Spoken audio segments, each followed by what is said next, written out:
Hi అండి. ముక్కల పులుసు చూపిస్తాను రండి. ముందు కూడా చూపించాను, రండి చూద్దాం. సింపుల్గా ముద్దపప్పు చేసుకుని పక్కన ముక్కల పులుసు పెట్టుకుంటే భలే ఉంటుంది. లేకపోతే కందిగుండ. రండి చూపిస్తాను. ఫస్ట్ ఇగో ఈ సైజు గుమ్మడికాయ తీసుకున్నాను, దీనికి సగమే తీసుకున్నాను. ఒక తీయ దుంప. ఇప్పుడు ఇది కడిగేసి తరిగేసి చూపిస్తాను రండి. ఉల్లిపాయలు వేయలేదు ఇవాళ నేను. ఇగో నూనె పెట్టాను, చాలా బాగుంటుంది. కందిగుండ కలుపుకొని పక్కన ముక్కలు పులుసు వేసుకుని తింటే భలే ఉంటుంది. ఫస్ట్ అయితే మన తెలుగు వాళ్ళందరికీ తెలుసున్నదే ఇది. ఫస్ట్ నూనె కాగింది, ఆవాలు వేసాను, జీలకర్ర వేసాను. ఆవాలు జీలకర్ర కొంచెం మెంతి గింజలు వేసాను, కొంచెం మినపప్పు శనగపప్పు, 4 ధనియాల గింజలు, ఆవాలు జీలకర్ర మెంతులు, కొన్ని 4 ధనియాల గింజలు, మినపప్పు శనగపప్పు వేసాను. ఇగో 4 ఎండుమిరపకాయలు, 2 ఎండుమిరపకాయలు ఉంచాను, కరివేపాకు. ఇది చిటపట ఆడుతున్నది కదా. కొంచెం ఇంగువ, ఇంగులేంది పోపు బాగుండదు.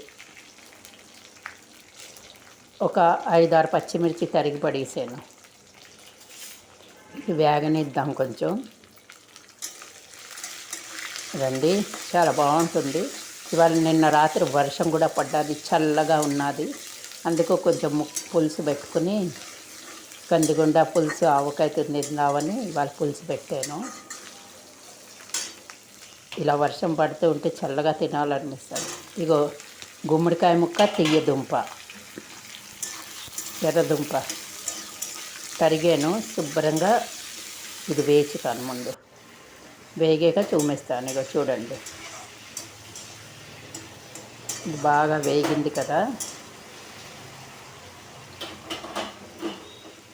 రండి చూపిస్తాను. ఇందులో సరిపడా ఉప్పు,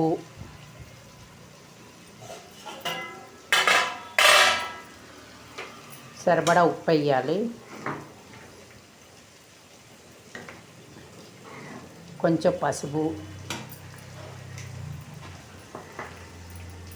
కొంచెం కారం, సరిపడా కారం.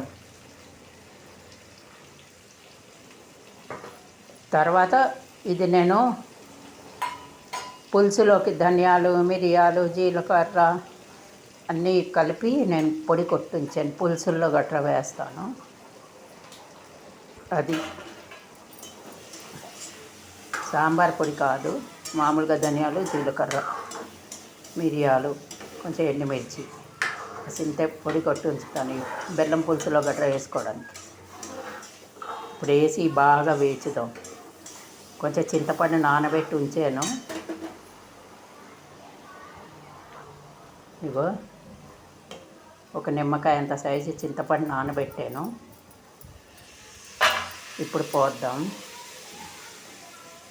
చింతపండు మగ్గు పోసి 2 మనుషులకి సరిపడా చేస్తున్నాను. మీరు కాస్త ఇంకా పలచగా చేసుకోవచ్చు. చాలా అంటే చాలా బాగుంటుందండి.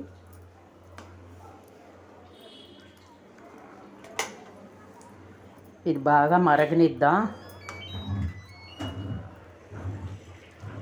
శుభ్రంగా మరిగాక చూపిస్తాను. దగ్గరగా వస్తుంది. ఇక బెల్లం ముక్క, ఇంత బెల్లం ముక్క సన్నంగా ముక్కలు తరిగేసాను, ఇందులో వేసాను. నేను వేసింది ఇంతే, చాలా అంటే చాలా బాగుంటుంది. ఇలా చిక్కగా వస్తుంది పులుసు. చూడ్డానికి ఎలా ఉందో తినడానికి కూడా అలాగే ఉంటుంది. నేను ముందు కూడా ముక్కల పులుసు చూపించాను ముందు. ఇది మరిగాక చూపిస్తాను రండి. శుభ్రంగా మరగనిద్దాం. మరిగాక పులుసు చూపిస్తాను. వేడి అన్నంలో తిందాం. రండి అందరూ తిందాం పులుసు అన్నం. ఇవాళ నేను కూర వండలే, ఉట్టి పులుసు, కందిగుండ పులుసు ఆవకాయతో తిందామని పులుసు పెట్టాను అన్నమాట.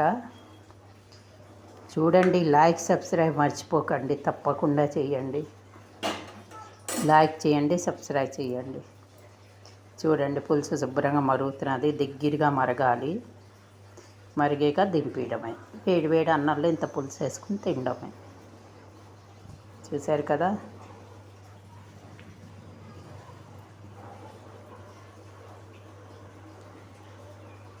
కలర్ కూడా బాగుంది కదండి, పులుసు కలరు.